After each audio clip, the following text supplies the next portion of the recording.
이슈 토크입니다. 뉴욕타임스 세계 명소에 소개된 전포 카페 거리가 특색 있는 카페와 식당이 들어서면서 크게 인기를 얻고 있습니다. 하지만 최근 큰 폭의 임대료 인상이 예정돼 있어 상인들의 이탈이 우려되고 있는데요. 이는 비단 전포 카페 거리만의 문제는 아닙니다. 오늘 이슈 토크에서는 부산 내 둥지 내몰림 실태를 알아보고 대안을 모색해보는 시간 갖도록 하겠습니다. 동의대학교 부동산대학원 강정규 원장과 함께합니다. 안녕하십니까? 네, 안녕하십니까? 네, 반갑습니다. 앞서 소개를 했듯 이 전포 카페 거리가 뉴욕타임스에 소개를 되면서 참 많은 인기를 얻고 있습니다. 네. 최근 좀 사람들이 진짜로 많이 오고 있나요? 예, 한 번쯤 가보셨을 거로 생각이 되고 있는데요. 그 몇 해 전만 하더라도 우리 전포 카페 거리가 정말 밤에 매우 어둡고 그다음에 곳곳에 쓰레기가 산적해 있는 이런 우범지대와 같은 그런 곳이었는데요. 네. 어느덧 세월이 좀 지나면서 아주 젊은 창업자들이 맛있는 음식을 차려서 하나하나 들어오다 보니까는 이 뉴욕타임즈가 선정한 정말 유명한 거리가 됐습니다. 네. 이렇게 많은 과정이 오기까지는 시간이 오래 걸리기도 했지만 최근 들어서 또 그렇게 명성을 빨리 얻은 거에 비해서 또 지금 말씀하셨던 젠트리피케이션, 이 둥지 내몰림 현상으로 인해서 소상공인들과 건물주들의 갈등이 매우 팽배하게 되는 그런 과정이고요. 또 이런 과정 속에서 과도하게 올라간 임대료를 버티지 못한 소상공인분들이 그 전포 카페 거리를 떠나는 이런 사회적으로 이슈화되고 있는 상황입니다. 예, 사실 저도 한번 가본 적이 있는데요. 갈 때마다 친구들 말이 갔던 뭐 있던 가게가 없어지고 새로운 카페가 들어서고 그렇죠. 이러고 있다고 들었거든요. 네. 어디서부터 어디까지가 이 전포 카페 거리인가요? 예, 우리 흔히 말하면 이제 서면에 그 과거의 모 백화점 맞은편 쪽인데요. 전포 성당 주변 지역이라고 보시면 좋겠습니다. 예. 뭐 가보셔서 아시겠지만 뭐 저도 몇 차례 방문을 해봤었는데 정말 아기자기한 그러한 가게들이 많이 있고 아주 맛집도 많이 있는 정말 우리 부산에서 대표적으로 그 좋은 그런 젊은이들이 모이는 그런 거리라고 생각이 들고 있고요. 구체적인 위치는 점포역에서부터 점포 성당 주변 그리고 그 서면에 있는 모 백화점 뒤편 쪽이라고 보시면 좋겠습니다. 예, 뭐 이색적인 카페나 좀 식당이 많아서 부산 시민은 물론이고 또 국내외 관광객들까지 많이 찾아주고 있는 건 굉장히 반가운 소식이긴 한데요. 네. 뭐 내년부터 임대료가 올라서 이제 이에 따른 상인들의 반발이 좀 있다고요. 예, 지금 뭐 보도에서 보신 바와 같이 이 전포동 카페 거리가 그 흔히 건물주, 요즘 뭐 우스갯소리로 그 뭐 건물주가 매우 높게 그렇게 표현하는 말들도 있긴 한데요. 네. 이런 과정 속에서 그 일부 건물주이긴 하지만 임대료를 좀 과도하게 올리는 현상이 보도가 된 바가 있습니다. 네. 따라서 최근에 보면은 전포 카페 거리 내에 14개의 상가의 월 임대료가 30에서 40만 원 정도씩 올린다라는 통보를 받았답니다. 네. 그래서 이런 통보를 받은 임차인들이 좀 반발을 하고 계시는 입장인데요. 이에 따라서 임대료 인상에 대한 의견을 내서 국민청원을 하는 것까지 지금 이루고 있다라는 얘기가 나오고 있습니다. 또한 더 나아가서 이 임대료를 과도하게 올렸다라고 그 주장하시는 일부 임차인분들, 네. 장사를 하신 분들의 경우에는요. 상가 건물 임대차 보호법 위반이다라는 상황을 가지고 여러 가지 소송도 제기하겠다. 즉 지금 현재 그 지난해 개정된 상가 임대차 보호법에 따르면은 네. 1년의 임대료를 5% 정도밖에 올리지 못하도록 그렇게 명문화되어져 있는데 네. 실제 이분들이 최근에 부담하고 있는 임대료는 약 25%에서 30%가량 된다라고 하는 것들이 이 소상공인 분들, 즉 임차인들의 주장입니다. 따라서 이러한 임차인과 건물주들과의 사이에서 벌어지는 이 법적 분쟁, 그로 인해서 그 상당한 갈등이 유발될 것으로 보여지고 있고요. 이 갈등이 유발되는 과정 속에서 이 전포 카페 거리가 지금 같은 이런 아주 관광지로서의 각광을 받는 것이 좀 쇠퇴하지 않을까라는 걱정도 되어져 있고 또 이러한 소송이 길게 이어지는 과정 속에서 일부 임차인들이 그 전포 카페 거리를 떠나면서 좀 특색 있는 이런 네. 거리에서 좀 어디에 가서든지 볼 수 있는 이런 대형 프랜차이즈 같은 것들이 들어오는 이런 예. 특색 없는 거리로 전모해 갈 가능성도 있지 않나 생각을 하고 있습니다. 예, 임대료를 갑자기 이렇게 인상하게 되면 임차인들의 부담이 좀 상당할 것으로 보이는데요. 네. 왜 이렇게 갑자기 임대료를 많이 올리는 건가요? 예, 그 건물주분들께서 임대료를 올릴 만한 이유는 상당히 많이 있습니다.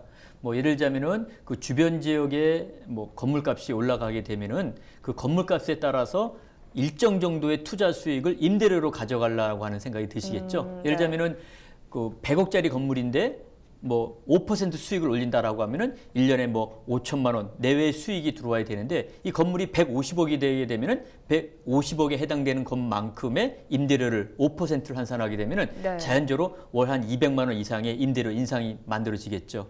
따라서 주변 건물의 가격 인상에 따라서 동반해서 수익률을 올리려고 하는 것이 임대료를 올린다라고 볼 수 있겠고요. 네. 또 하나는 우리 청취자분들도 그 보도에서 많이 보셨겠지만 공시지가라고 하는 예. 이 건물과 땅을 갖고 있게 되면은 납부해야 하는 세금 중에 하나가 재산세라는 것이 있는데 이 재산세의 기본이 되는 것이 바로 공시지가입니다. 네. 그런데 우리 부산 지역의 공시지가가 생각보다 많이 올라갔습니다. 예. 따라서 올해 이제 6월 1일 날 기점으로 해서 재산세가 부과가 돼서 이번 달 하고 그다음에 9월 달에 건물주들에게 재산세라는 세금이 나오게 됐는데 이 재산세가 생각보다 많이 나올 것으로 생각이 되고 있는데 원래는 올라간 재산세를 집주인이 내는 게 맞죠. 예. 그런데 이 올라간 세금을 말 그대로 세입자에게 전가되는 과정 속에서 임대료가 자연적으로 올라갈 수밖에 없다 이렇게 생각을 하고 있습니다. 네. 그럼 앞서서 상가 임대차 보호법을 좀 말씀을 해주셨는데 네. 그러면 임차인의 동의 없이 5% 인상은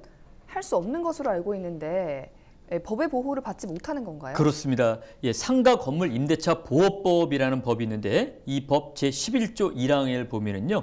그 임대료 또는 보증금이 임차 건물에 관한 조세, 공과금, 기타 사항 변동으로 인해서 임대료가 인상될 경우에는 그 인상된 것에 따라서 뭐 인상을 하든지 또는 세입자 입장에서 좀 깎아주든지 네. 이런 것들을 조정할 수 있는 권한이 만들어져 있습니다. 또한 어느 정도를 올릴 것이냐에 대한 것들은 이제 보다 세부적인 대통령령이라는 법에서 규정을 하고 있는데 그 대통령령에 따르면 최근에 개정됐긴 했지만 이 증액, 즉 임대료를 1년에 올릴 수 있는 금액을 5% 이내로 제한을 해놓고 있는 상태입니다. 네. 따라서 이 차임, 즉 임대료 또는 보증금이 1년에 5%를 초과하지 않도록 지난해 관련법이 개정이 됐는데도 불구하고 아직까지 일부 그 건물주들과 세입자들 사이에서는 이 1년에 올려야 하는 임대료 인상폭을 두고 갈등이 네. 많이 발생이 되고 있는 상황입니다.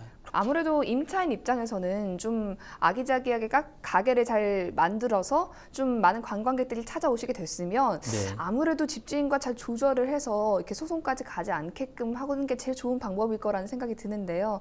좀 이런 집주인들이 이렇게 월세를 많이 인상하고 이러면 굉장히 좀 속이 많이 쓰리겠다 이런 생각이 좀 듭니다. 네.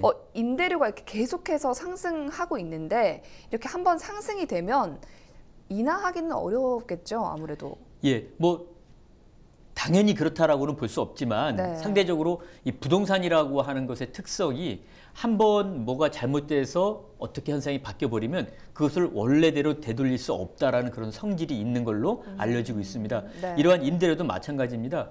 집주인 입장에서는 지금보다 내가 세를 가장 적게 올려서 세입자를 좀 보호해 주겠다라는 생각을 갖고 계신 분도 계시지만 주변 시세에 따라서 또는 옆집의 임대료에 따라서 같이 네. 받고자 하는 것이 집주인의 생각이라고 보여지는데 이러한 임대료가 한번 올라가게 되면은 다시 내려오기가 정말 쉽지 않습니다. 네. 다만 최근에 이런 젠트리피케이션 둥지 내몰림 현상에 따라서 좀 사회적으로 일부 공감대가 형성되는 것 중에 하나가 그 특정 지역의 건물주분들끼리 세입자를 좀 보호해주자라는 차원에서 임대료를 좀 안 올리거나 네. 조금씩 깎아주는 예도 일부 나타나고 있고요. 잠시 뒤에 다시 말씀드리겠지만 관련 지방자치단체 차원에서 건물주와 세입자를 중재를 해가지고 몇 년 동안 세를 올리지 말자. 또 경우에 따라서는 몇 년 동안 좀 세를 얼마씩 깎아주자. 이러한 의견이 나오는 자치단체들도 일부 있는 걸로 알려지고 있습니다. 네.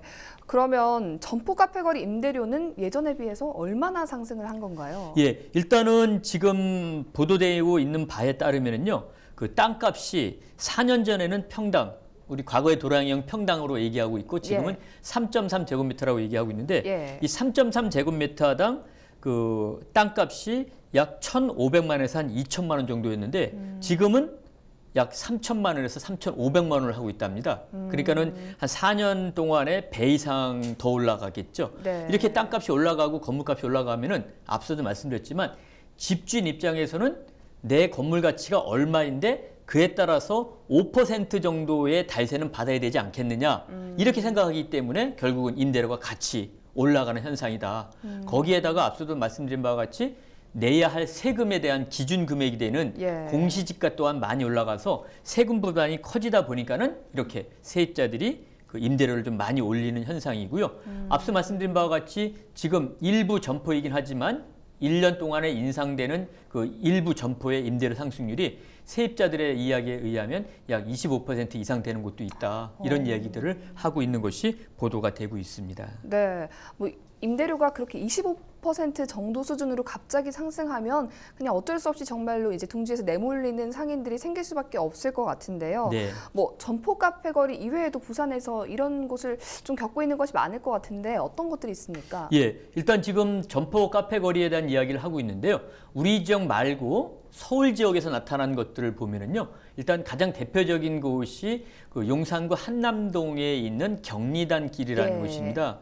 상당히 많은 그 젊은이들이 모여서 맛있게 먹고 재미나게 이야기를 나눴고 정말 다정다감했던 그런 명소들이 있던 곳인데요. 최근에 점포가 약 30% 이상씩 벼 나간다라는 네. 이야기 나올 정도로 경리단길의 침체가 가속화되고 있고요. 그 외에 우리 가로수길이라고 하는 것들도 네. 서울에 있는데 그런 지역들도 너무 높은 임대료를 부담하지 못한 세입자들이 떠나면서 상가가 비는 이런 현상이 반복이 되고 있습니다. 우리 지역의 경우에는 지금 광복동에서도 이런 현상이 일부 나타나고 있고요. 네. 그다음에 뭐 중앙동 또 지금 여러 가지 도시 재생 사업으로 인해서 인기를 끌고 있는 삼복도로 주변 네, 이런 다양한 지역에서 이 여러 가지 젠트리피케이션 현상이 나타나고 있고요. 네. 그 외에 대학가에 있는 좋은 상권의 지역에서도 이런 젠트리피케이션 현상이 부분적으로 발생이 되고 있는 상황입니다. 네, 그렇게 되면 이제 소상공인들의 피해가 좀 상당할 것으로 보이는데 뭐 부산시 차원에서 좀 대책을 세우고 있는 것들이 좀 있습니까? 예, 그 부산시에서도 발빠르게 이 젠트리피케이션 현상에 대해서 이야기를 하고 있는데요. 일단 2017년 8월 달에 젠트리피케이션 방지 종합대책이라고 하는 것이 한번 발표가 됐습니다. 네. 이 내용에 따르면은 뭐 이 젠트리피케이션, 즉 세입자들이 장살 곳을 잃고 떠나게 만드는 이런 현상에 대한 원인을 종합적으로 접근을 해가지고 흔히 말하는 상생적인 방안을 마련하겠다라는 내용이 포함이 됐었습니다. 네. 그래서 그러한 것들을 가지고 중점적으로 그 우리 부산시에서 추진하고 있는 내용들을 보면은 민간하고 관, 즉 이제 건물주하고 예를 들자면 이제 세입자인데요, 또는 그 집주인인데 이런 분들과 같이 지역 상생 협의체를 만들겠다.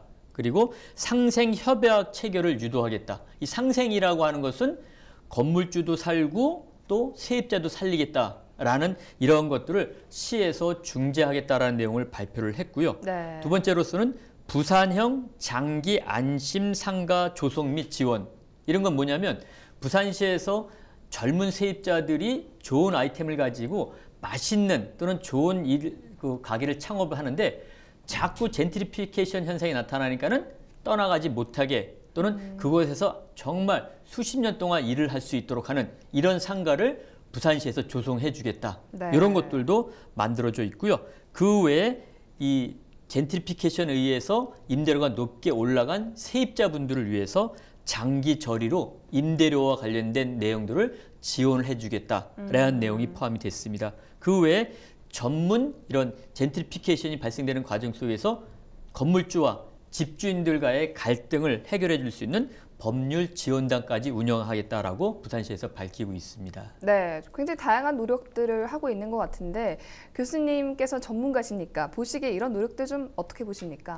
예, 일단은 그 지푸라기라도 잡고 싶은 그런 세입자분들 입장에서는 정말 상권이 침체되어 있던 지역에 와서 열과 성을 다해서 그 지역을 잘 장사가 잘 되고 유명한 거리를 키워놨는데 하루아침에 건물주가 과도하게 임대료 인상을 주장하면서 나가라고 하니까는 좀 안타까운 그런 면도 없잖아 있습니다. 네. 이렇게 봤을 때 뭐 우리가 건물주가 세입자에게 임대료를 조정을 해서 올리거나 또는 여러 가지 계약 조건을 바꾸는 것들을 우리가 강제할 수 있는 사항은 없다라고 보여집니다. 네. 다만 앞서 말씀드린 것처럼 그 상가 건물 임대차 보호법이라는 법에 의해서 일정 정도 임대료와 같은 것들을 제한을 두고 또는 임차 기간을 일정 기간 유지해 주는 것들은 있긴 하지만 그 외에 세입자와 건물주를 직접적으로 어떤 관련하거나 또는 이렇게 강제할 수 있는 그런 법적 내용은 없다라고 보여지고 있습니다. 따라서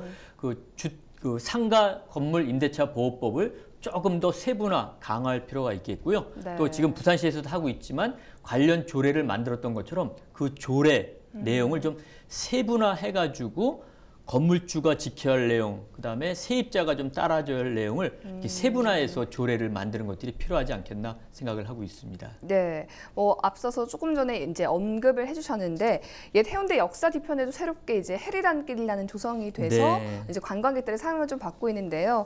이곳에서는 둥지 내몰림 현상을 막기 위해서 임차인과 임대인이 상생 협약 조례를 제정해서 굉장히 훈훈한 소식을 좀 전했는데 네. 자세한 내용 좀 설명해 주시죠. 예, 지금 말씀하신 바와 같이 해리단길이라고 하는 곳에서 이 둥지 내몰림 현상을 좀 방지하기 위해서 상인들과 지자체 그리고 건물주분들이 말 그대로 같이 잘 살자라는 그런 협약을 맺었다라고 해서 우리 지역의 이 젠트리피케이션과 관련된 현상이 팽배해지는 과정 속에서 모범 사례로 지금 꼽히고 있는 그런 그 내용들이 나오고 네. 있습니다. 그 중에서도 상생 협약이 17가지나 건물주, 그다음에 세입자, 그다음에 관이 협의를 해서 했답니다. 네. 여기에 보면은 그 건물주가 5년 이상 임대료를 올리지 않을 경우 리모델링 비용을 시에서 최대 2천만 원까지 지원을 해주겠다. 이렇게 되면은 건물주는 임차인을 위해서 세를 안 올리고 또 세를 안 올린 착한 건물주 입장에서는 시로부터 건물을 좀 수선 개선할 수 있는 자금을 지원받고 네. 또 그렇게 자금을 지원받은 건물주가 임대를 올리지 않으면은 세입자들이 열심히 장사를 해서 그 지역을 활성화시키고 또 그 지역이 활성화되면은 해운대구가 더 좋아지는 이런 아주 모범적인 사례가 발생이 됐다고 보여지는데 일단 해리단길은 안 가보셨죠? 좀 가봤습니다. 가보셨습니까? 네. 예, 옛 동해남부선 뒤쪽 마을과 그 주변 철로길을 따라서 만들어진 것을 해리단길이라고 하는데 네. 이 협약이 잘 만들어져서 아주 모범적인 사례가 되고 있습니다. 다만 이런 상생 협약에도 불구하고 이 상생 협약은 법적 구속력이 없습니다. 어떤 건물주 한 분이 나는 못 지키겠다라고 해서 이 상생 협약을 깨게 되면은 또 다른 그러한 젠트리피케이션 현상이 나타나면서 서울 경리단길, 가로수길 그리고 일부 나타나고 있는 우리 지역의 점포동길과 같은 이러한 현상이 나타날 수 있다라고 하는 것들도 같이 유의할 필요가 있지 않겠나 생각을 하고 있습니다. 네, 또 이 젠트리피케이션 하면 많은 소상공인 분들이 좀 피해를 안겠다라는 생각을 하는데 네. 굉장히 훈훈한 협약이 아닐 수 없습니다. 그렇습니다. 다른 네. 지역에서도 좀 참고를 하면 좋을 것 같은데 부산 진구에서는 이런 움직임이 없나요? 예, 부산 진구에서도 지금 이 젠트리피케이션 문제가 매우 좀 사회적으로 이슈가 되고 있기 때문에 네. 여러 가지 준비를 좀 하고 있지 않겠나 좀 생각을 하고 있고요. 또 그 진구 자체가 지금 이렇게 상권이 활성화됐다가 침체된 지역을 미리 좀 살펴봐서 지역 경제 활성화에 저해되는 요소들을 좀 하나하나 미리 좀 미연에 방지하기 위한 그런 조치들이 필요하지 않겠나 생각을 하고 있고요. 결국은 부산 진구에서도 이런 조치를 마련하는 과정 속에서 강제할 수 있는 것이 없다라고 하는 것에는 네. 진구청에서도 많은 고민이 있을 수 있다. 따라서 해운대구의 사례와 같이 상생 협약을 좀 잘 만드는 그런 일들이 먼저 필요하지 않겠나 생각을 하고 있습니다. 네, 급격한 임대료 상승은 곧 상권의 쇠락으로 좀 이어질 수 있는 만큼 아무래도 두 임차인과 임대인 모두 좀 만족할 만한 그런 방안이 제시되면 좋겠다라는 생각이 드는데요. 네. 마지막으로 둥지 내몰림 현상을 좀 막을 수 있는 근본적인 대책은 어떤 게 있을까요? 예, 앞서도 여러 차례 말씀드렸지만 이 건물주와 세입자와의 계약 관계는 말 그대로 우리나라와 같이 자본주의 사회 하에서는 계약 자유에 의해서 체결된 것이기 때문에 네. 강제할 수 있는 사항은 없지만 앞서 말씀드렸던 그 상가 건물 임대차 보호법을 좀 세분화하고 강화하는 내용들이 좀 필요할 것으로 생각이 되고 있고요. 또 그 관련법에서 커버하지 못하는 것들은 지자체의 조례 또는 부산시의 조례 제정 또는 개정을 통해서 미리 이 젠트리피케이션을 좀 방지해야 되지 않겠나 생각을 하고 있습니다. 네, 해운대구에서 이 젠트리피케이션 방지 상생 협약을 맺어서 굉장히 훈훈한 소식을 전해줬습니다. 잘 시행이 좀 돼서 부산시 전역에 모험이 됐으면 좋겠습니다. 네. 네, 오늘 이슈토크 여기서 마치겠습니다. 함께해 주셔서 고맙습니다. 네, 감사합니다.